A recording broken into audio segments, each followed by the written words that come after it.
there, please. You said that when you arrived, necessarily you had to evaluate what you met, what the lie of the ground. And from some of the things you have also said, maybe I just wanted to be clear about it.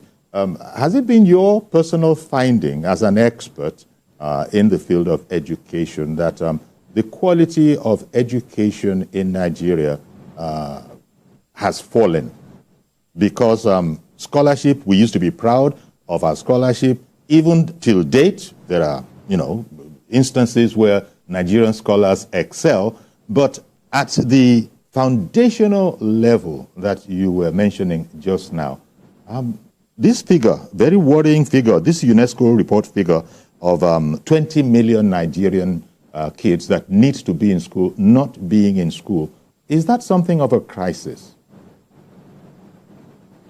It is something definitely to worry about. Now, talking about figures, officially what we have is about 10.2, 10.5 million people who are now out of school. UNESCO, World Bank talks about 20 million. So there are all these things about figures and percentages flying all over the place. We are also, that's one of the other things that we are going to address, the issue of data on the education system. Is one of the things we have set out to address. Right now, we have set out our policy to do a census of all schools in Nigeria, both private and in the public sector. And we also want to generate data on all teachers in Nigeria to know not just the number, but their background, their teaching support, the development support, training support they are getting, and then all the learners. We are also going to generate data on all the learners in this country, from primary school right through all other levels. And it's only when you have that information, people know exactly how many you have out of school. How many girls are out of school? How many boys are out of school? Where are they across the country? Which zones and states, are worst affected? And then when you come to schools, when you have data on your schools, you'll be able to know the sufficiency of the schools, the conditions of the schools, the learning facilities in the schools, and then their proximity to each other. And then whether once a child finishes from basic secondary school, JSS 3, there is sufficient secondary school for them to proceed to their SS. So you need that information to be able to intervene when you want to intervene.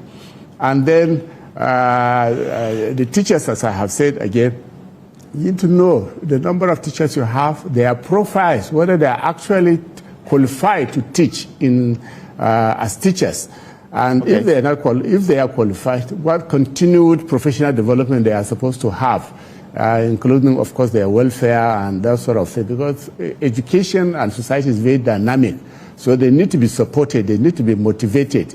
So we are reviewing the existing policy on teacher development to ensure that it is suitable, it is for the purposes of providing necessary education in the country. And the teachers also need to be supported with digitization skills so that they can bring technology in their teaching. This is the current situation in the whole world. And then even because of the size of Nigeria, technology is very important to deliver in education.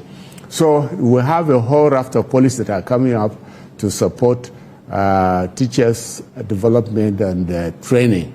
And that's why right now we have established smart schools in every state of the Federation, so that to aid the technical skills of teachers to deliver through the use of technology in the classroom. And we are going to expand further from states to senatorial zones and probably down the road even to local governments, this type of schools. But we are also supporting them even from here through the ICT Directorate of the Ministry to give them that training in the use of technology in the classrooms So these are some of the things we are doing in terms of the teacher development, and as part of, but we need the data. We need the data. That's what we have to have. And that is a work in progress right now. That is a work in progress now. Oh, yes, it is. It's one of the pillars, the 4 pillars. Right now, the ministry has developed 4 encompassing pillars, and data generation is one of them. And as I said, on all these parameters or these indices that I have just mentioned, on schools, and these schools include both public and private. We need to know all right. These schools, their conditions, what they have, their facilities. And because if you look at a lot of governors and governments, they concentrate on schools within the state capitals. But looking further afield in the rural areas, you'll find the schools are in a very terrible condition. They are not, they don't have the learning facilities. They are far from each other. So by the time we have that information. I beg your pardon, Minister. That immediately brings us to the issue of funding.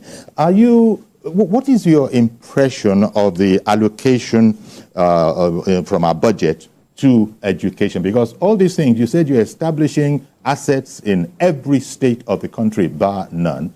Of course, the objective is, the ideal case scenario would be 26% of the national budget. I'm sure you don't have that. When I say you, we as Nigerians, we might not have that. Or do we?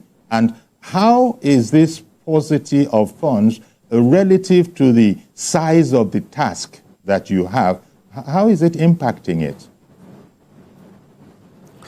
Well, certainly we can do with a lot more money. The president has increased the budgetary allocation to the ministry, and then we have other intervention agencies like UBEC, like TED Fund, which are supporting us. But the size of the problem is such that, honestly, even if we have half of the budget of Nigeria, we can still do with more. But the most important thing about money is not the quantum of the money. It is the deployment, how it is utilized. You can have 1 trillion if it is not utilized, if there's no proper plan for its usage and it is not efficiently utilized, then you will get the result of probably for 1 million or 2 million. For us, and from my own personal experience, I have planned